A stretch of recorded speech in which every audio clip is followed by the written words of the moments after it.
So, hello everybody, and welcome to today's session as we start to build momentum towards the Data Jam 2025. In our discussion today, we'll explore how insurers are translating digital ambition into practical delivery, using innovation, data, and AI, not just as buzzwords, but as catalysts for lasting change. And I'm joined by Sasha Jury, Chief Information Officer at Hastings Direct, and Sagar Kandawal, partner at EY, who are leading major transformations at Hastings and other organizations. So it's going to be great to find out a bit more about those initiatives and also what you'll be covering during the session. So welcome, Sasha and Sagar. Hello, good to be here. Good to see you. Thanks ever so much for your time today. I wanted to start by perhaps touching on your keynote presentation at the Data Jam on the 25th of November that's entitled Driving Digital Transformation Through Innovation, Data and AI. And I just wondered whether you could, without giving too much away, give us the kind of key themes that you'll be exploring and perhaps just reflecting on the journey at Hastings Direct. Yeah, absolutely. So we're super looking forward to sharing the Hastings journey with the audience. These types of projects are not simple. They often face many barriers. So we hope that by going through how we approached our migration onto Snowflake, we'll be able to provide some answers on the what to do and of course what not to do, the lessons that we learned and the pain that we felt through the journey. So key to unlocking any big program is having the right goal and the determination to succeed. So we'll talk a bit about the resiliency and the tenacity needed to remove legacy platforms. And we'll share a little bit about the benefits and the reasons why, despite the pain, this is definitely the right thing to do. Yeah. And I think if I may add to the intro that Sasha gave, I think what we'll also be covering is how we can bring the best of both of our organizations to bear, so that we are not reinventing the wheel, for one of the better terms, and bringing the best of the capabilities across the breadth that we have in order to deliver that particular journey. In most of the data transformations I have been involved in, it is never rosy, as Sasha said, but how do you understand, how do you navigate that overall journey is what we'll look at bringing to life. Yeah, I think it's really important that we come together and collaborate on these things, because there are common lessons to be learned and pitfalls to be avoided, and I think if we can share those, we can really catapult the industry forward. So yeah, really looking forward to that talk. Just thinking about kind of the vision for data and I guess how it's treated in insurance organizations. Over the last 3 to 5 years, have you seen a change, Sasha? And where do you see the opportunities for data analytics and AI going forward? Yeah, well, the landscape in technology and data is always changing. And I have a favorite saying. I basically talk about data being the life of any insurance organization. So the ability to access, interrogate, and utilize data in our pricing and underwriting decisions, I think is a key differentiator between being a good insurer and the best insurer, especially in the UK market, which is heavily driven by price comparison websites. So for me, the democratization of data is key to unlock that power. So making sure that everyone in the organization can work with curated and consistent data just means that great ideas can surface a lot quicker. And of course, AI is a big, big enabler if your data is accessible and understood. And it will help a huge amount as well in terms of mining and understanding our large unstructured databases. I think in data, you just can't stand still at the moment. You have to constantly be prepared to innovate and try new things. Saga, what do you think? No, I absolutely agree, Sasha. I think if you look at everyone is talking about using of AI and getting optimization of AI, but if your data estate is not in a place where it can feed AI and the models that are being there, you're already 5 years behind, because you have to do an uphill battle in order to understand your data ecosystem, before any sorts of machine learning or the new types of models can be applied to it. And For organization like ours, which is Hastings, if we understood that particular journey upfront, and now we are in a place where, for one of the better terms, the fundamentals and basics are sorted, which means we can accelerate, and which I think is going to be key differentiators if we want to get the benefit out of the ever-changing AI landscape, and use that back into the business benefits more from a customer perspective and from an employee perspective. That will be super, super critical. And I think there's also another component, isn't there? There's the kind of cultural and people aspect to it. There needs to be that data literacy in organizations in order for people to firstly embrace what this change will mean for them and not perhaps fear it, but also then you get those sparks in innovation where people go, oh, I see now how this might be able to help me. I might, get rid of the drudgery or whatever it is. And have you felt that, Sasha, that kind of change within the organization of people have seen those kind of sparks of innovation that have changed their world? Absolutely. I mean, if you have 100 people working on your underwriting and your pricing information and data, you'll get some great results. If you've got 4,000 people who are able to innovate and think and create, then you will find that you get far more kind of sparks and ideas coming through.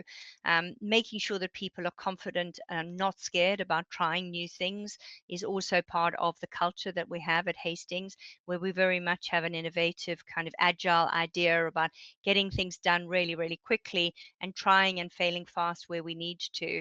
But being able to get to a big, broad audience means we get a much better set of ideas and opportunities coming to the forefront. So that's super exciting to see it starting to come through and people really trying to embrace new technologies as they come around. And I think if one of the things that I think I've seen major difference in the last 12 to 18 months is the time AI and the LLMs have been coming out. Is most of the board conversations have become actually, can someone give me a 101 on what all of these things actually mean? What does data literacy mean? What does data lineage mean? Why it is important? Which before a couple of years back was not a thing. So I think there is increased awareness across multiple parts of the organization that has gone beyond technology and data ecosystems for us to understand how best we can utilize this, because everyone clocks that this is going to be the next thing that unlocks the growth across the business. Yeah. And I think also there's one more thing about it. It's kind of that democratization of this type of technology where, as in the past, perhaps we've had technologies where it's only been pushed down, it's been seen at the top as a good investment. We should do this. And I feel that the AI, is at people's fingertips. They can go home and they can try it and they can see what's there. So the innovation is coming from kind of both ends of the organization, both top down and bottom up, which I think is an interesting dynamic, but can put pressure on people in your position, where especially when you're thinking about governance and and things like that. It does, but I think, for me, what drives me around technology is to make sure that it works, that and data just work brilliantly, that our colleagues, our customers can do what they want to do with no barriers and no constraints. That doesn't mean that you don't have guardrails and governance and controls that are necessary to ensure that our data is protected and safe. But it does mean that, for me, if nobody is talking about technology and data in the organization, that's the moment when I'm the most happy, because what that means is that there are no barriers. There's nothing stopping anybody from doing anything innovative or creative. And we are performing our job really, really well. So I often describe technology and data as the blood of an organization.